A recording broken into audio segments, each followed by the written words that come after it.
이준석 후보가 이렇게 완강한 태도를 보이고 있지만 국민의힘 김문수 후보 측은 전향적인 자세를 보여달라면서 여전히 단일화 가능성의 끈을 놓지 않고 있습니다. 이 후보를 염두에 둔 건 아니라고 했지만 40대 총리도 가능하다면서 구체적인 조건까지 에둘러 제시했습니다. 이문영 기자입니다.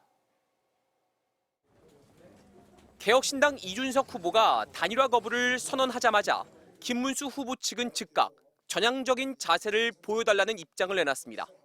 전체주의 대한민국을 막을 수 있는 유일한 방법이 단일화이고 이게 국민의 여망이라면서 국민의 여망을 받들어야 하는 것이 책임 있는 정치인이라고 했습니다. 김문수 후보와의 단일화를 거부한 이준석 후보가 마음을 돌려 지금이라도 논의에 나서달라고 사실상 촉구한 겁니다. 이준석 후보의 기자회견에 앞서 김문수 후보는 40대 총리론을 꺼내들었습니다. 40대 같으면 대통령 후보 출마 자격도 있지만 또 충분하게 잘 국정을 맡을 수 있다고 저는 생각합니다. 그래서 총리 정도를 40대가 한다고 해서 이상한 일은 아니다. 김 후보는 누구를 염두에 둔 것은 아니라고 했지만 이준석 후보와의 단일화를 위해 제안한 것 아니냐는 해석이 나왔습니다.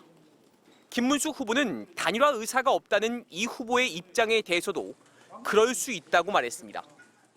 이준석 후보는 자기가 가장 대통령을 잘할 수 있다 이렇게 생각하는 것은 뭐 이상한 일이 아니고 당연히 그런 생각을 할 수 있다고 봅니다.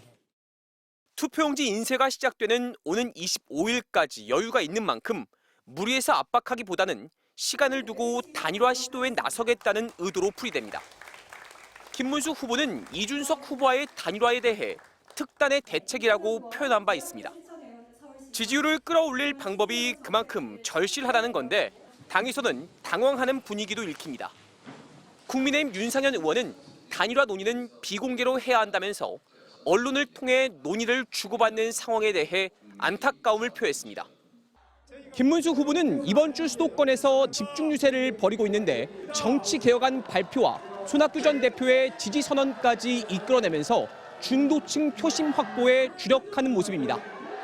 국회의원 10% 감축 등 정치개혁을 약속한 김문수 후보는 경기도 광명에 외국 기업을 유치해 일자리 대통령이 되겠다고 했습니다. 또 윤석열 전 대통령의 비상기업을 의식한 듯 자신은 대통령이 돼도 계엄을 하지 않겠다고 강조했습니다. MBC 뉴스 이문현입니다.